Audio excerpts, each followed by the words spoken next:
This lesson will be all about triangles. There are actually two objectives for this lesson. The first objective is to learn how to classify or name triangles by both its side and by its angles. The second objective is to find the measure of a missing third angle if you are only given two angles. The first thing we're going to learn is how to classify or name a triangle by looking at its sides. There are three names that you can give to a triangle. The first one is called an equilateral triangle in which all sides are equal.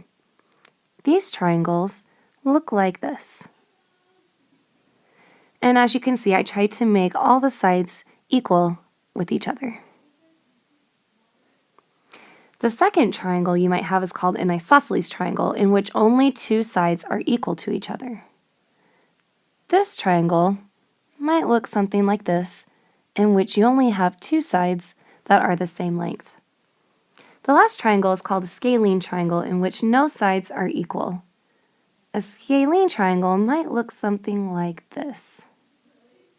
And as you can see, all the sides are different. Next, we're going to classify a triangle by looking at its angles and not its sides anymore. The first angle you might have is called an acute angle. This is an angle, or a triangle, in which all three sides are acute. You can see, if we're looking at each angle in this triangle, that they are all making acute angles, and so we call the whole thing an acute angle. The second angle you can have is an obtuse angle, and in this case, it has only one obtuse angle. This would be an example of an obtuse angle, and you can find it right here where I circled. The last triangle that you will have is called a right angle or a right triangle. And in this case, it has one right angle.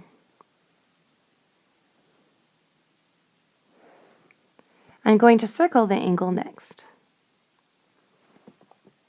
This is how you classify a triangle by just looking at its angles.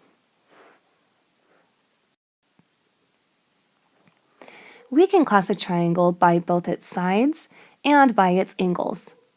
In this problem, we are going to classify the triangle by looking at its sides first and then looking at its angles second. First, I'm going to take a look at the sides. I can see here from my triangle that we have two sides that both read 6 meters. Our third side only reads 5 meters, so I know that this triangle only has two sides that are equal. Because of that, I'm going to call this an isosceles.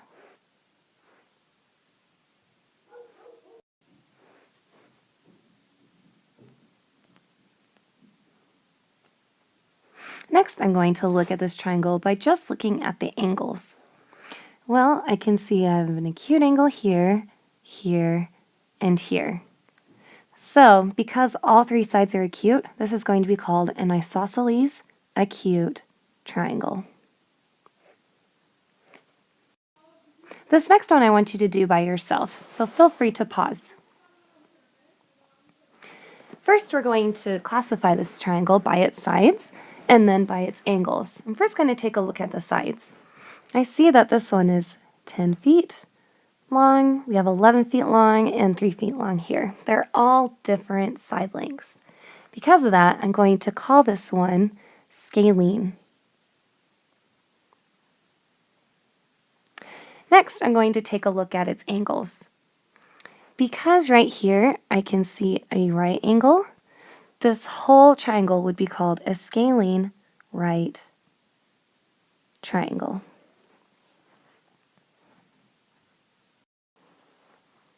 This is going to be the last problem that we classify each triangle by both its sides and then by its angles. Feel free to do this on your own and pause. First, I'm going to take a look at the sides. I have 5 meters, 5 meters, and 5 meters. They're all the same, so I'm first going to call this one an equilateral triangle.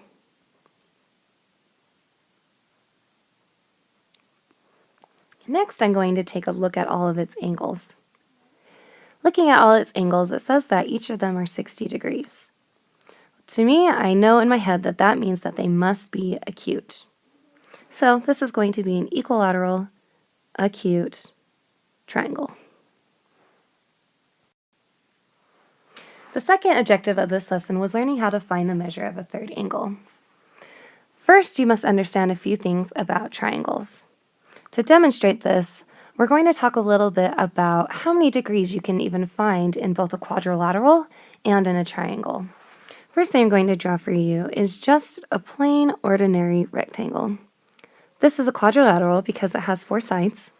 You should know that a definition of a rectangle is that it has 4 90-degree angles. If you have 90-degree angles on each corner,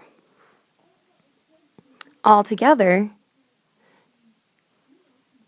your quadrilateral is going to equal 360 degrees. How did I get that answer? Well, I just took 90 and I multiplied it by each of the angles, and the answer I got was 360. However, if you have that quadrilateral, keeping in mind that it's 360 degrees, a triangle is pretty much just snipping this in half. So instead of 360 degrees, we're going to have only half of 360 degrees. Well, 360 divided by 2 equals 180 degrees. So every time that we're working with angles adding up together to equal a triangle, it should always equal up to be 180 degrees. All triangles, once again, have 180 degrees. All quadrilaterals, or 4-sided figures, such as your rectangles or your squares, have 360 degrees. This is really, really important to remember. Today, what you need to remember is that, once again, all triangles have 180 degrees. So, knowing that all triangles equal 180 degrees, I'm going to give you a problem right now. Let's say that we have a triangle that kind of looks a little bit like this. This angle is going to be 110 degrees. This angle is going to be 20 degrees. And we have no idea what this angle equals.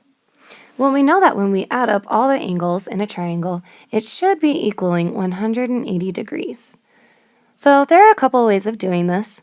I will probably teach it just the way that I find the easiest. The first thing I like to do is I like to add up the 2 sides that I already know.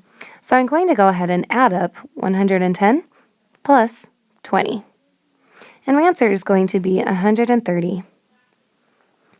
I know that I need to find the difference now between 180 and 130 so I can figure out my missing side.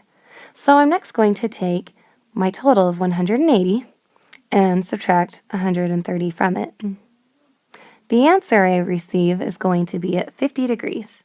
So I know that my missing angle up here in my top left is going to be 50 degrees.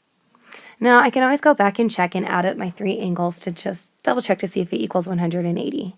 So if you were to add 50 plus 110 plus 20, your answer is going to be 180.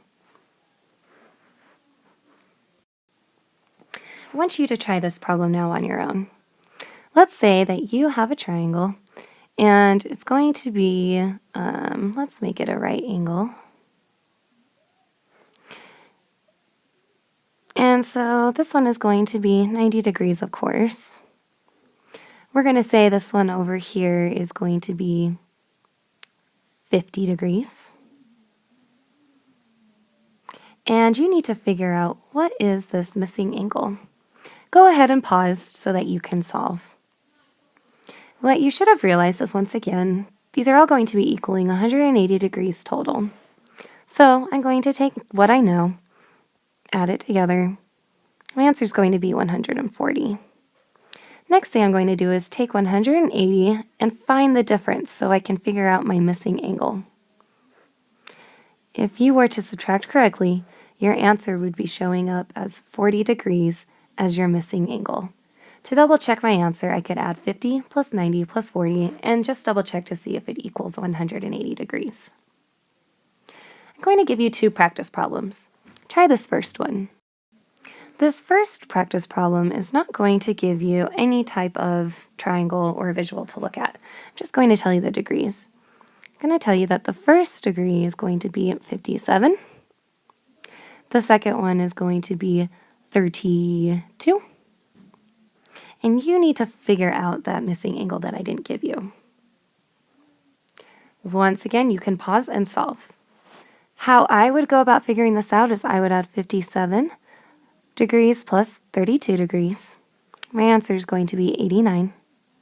And then I would take my 180 degrees minus 89. Make sure I do all my substitutions correct. And my answer for my blank space is going to be 91. To double check your answer, of course, you can add 57, 32, and 91 degrees to see if it all equals 180. Let's try one more problem. This one I'm going to be a little bit tricky on, so make sure you pause.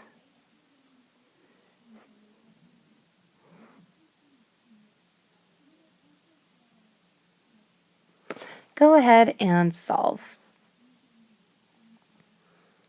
What I was hoping to trick you on was kind of hoping that you might wonder, well, you didn't give me all my angles, Miss Mitchell, but I did. Remember, right angle is 90 degrees, so even though if it isn't written there, it is certainly implied. Once again, you want all your angles to equal 180. I'm going to add 90 degrees plus 35 degrees to get 125 degrees. Now I need to find the difference between 180 and 125. So I'm going to go ahead and take 180, subtract 125, and solve, making sure that I do all my substitutions correct. Your answer is going to be 55 degrees for your missing angle. Thanks!